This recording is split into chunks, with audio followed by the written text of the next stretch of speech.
શ્રી કૃષ્ણ, જય માતાજી, હર હર મહાદેવ। નવરાત્રિમાં ગાયત્રી મંત્રનો પાઠ કરવાથી માતાજી બહુ જ પ્રસન્ન થાય છે। ઘણા ગાયત્રી અનુષ્ઠાન પણ કરે છે। ગાયત્રી મંત્રમાં અસીમ ઉર્જા છે। નવરાત્રિ મહોત્સવમાં માની સાધના, આરાધના અને ઉપાસના કરવાનો એક શ્રેષ્ઠ અવસર છે। આ સમયમાં મંત્ર સાધના ઉત્તમ ફળ આપનારી છે। ગાયત્રી મંત્રાનુષ્ઠાન કરવાથી સદબુદ્ધિમાં વૃદ્ધિ અને પાપ કર્મો નષ્ટ થશે। પરમાત્માનું સ્વરૂપ જ ગાયત્રી છે। પરમાત્માનું જે તેજોમય સ્વરૂપ છે એનું નામ ગાયત્રીમાં છે। આ સત્વગુણી શક્તિ શરીર, પ્રાણ અને અંતઃકરણમાં દિવ્ય તત્વોનું, આધ્યાત્મિક તત્વોનું અભિવર્ધન કરે છે। ગાયત્રી મંત્રમાં દિવ્ય અદ્ભુત શક્તિ છે। આ મંત્રમાં 24 દેવની શક્તિ સમાહિત છે।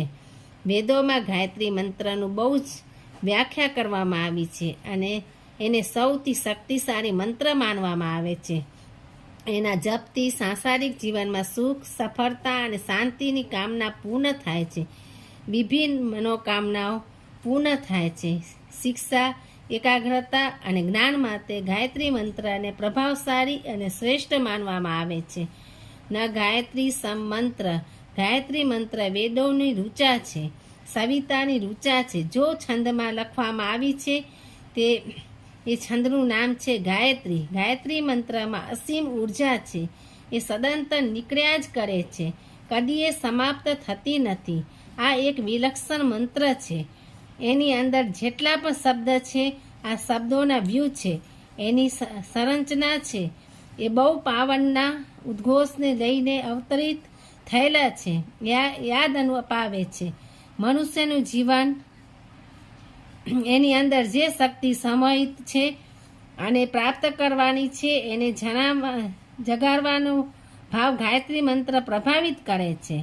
આ મંત્રનું જ્યારે ઉચ્ચારણ કરવામાં આવે છે ત્યારે છેલ્લે 3 શબ્દ નીકળે છે, ધિયો યો પ્રચોદયાત। આ યો શબ્દ પરમાત્માનો છે અને પ્રચોદયાત છે એ શક્તિને આપણે પ્રાર્થના કરીએ છીએ, અમારી શક્તિને જાગૃત કર, અમારું આ જીવન માનવના જીવનમાં બદલી જાય, આમ સૌનું પાવન કરવાનું સામર્થ્ય એની અંદર છે। યજુર્વેદમાં આ મંત્રનો ચાર વાર પ્રયોગ કરવામાં આવ્યો છે, જ્યારે બીજા વેદોમાં આ મંત્ર તતસ્સ વિતુવરેણમથી શરૂ થાય છે।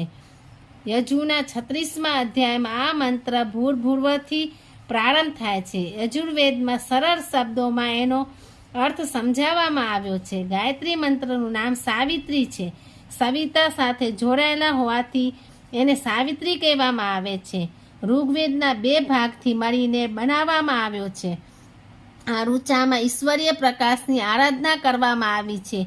ઈશ્વર એક અનંત ચેતના છે, અનંત પ્રકાશ છે, એટલે જ પ્રકાશની આરાધના કરવામાં આવે છે। આમ પરમ શક્તિશાળી, અત્યંત શુભ અને અસરકારક મંત્ર છે। ગાયત્રી બહુ નામાંતી। ગાયત્રી માતાના 1000 નામો છે।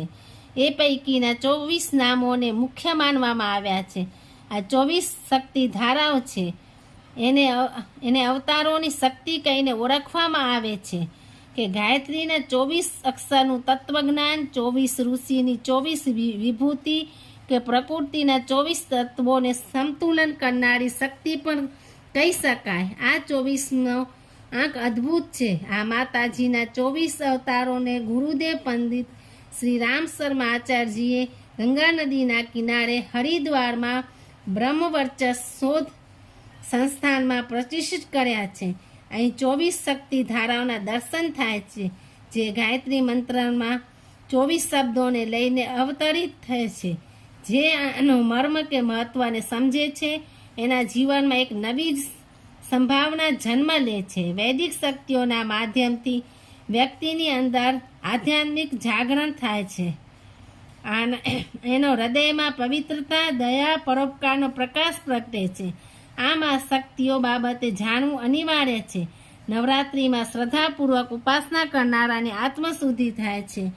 બોલો શ્રી ગાયત્રી માતે કી જય।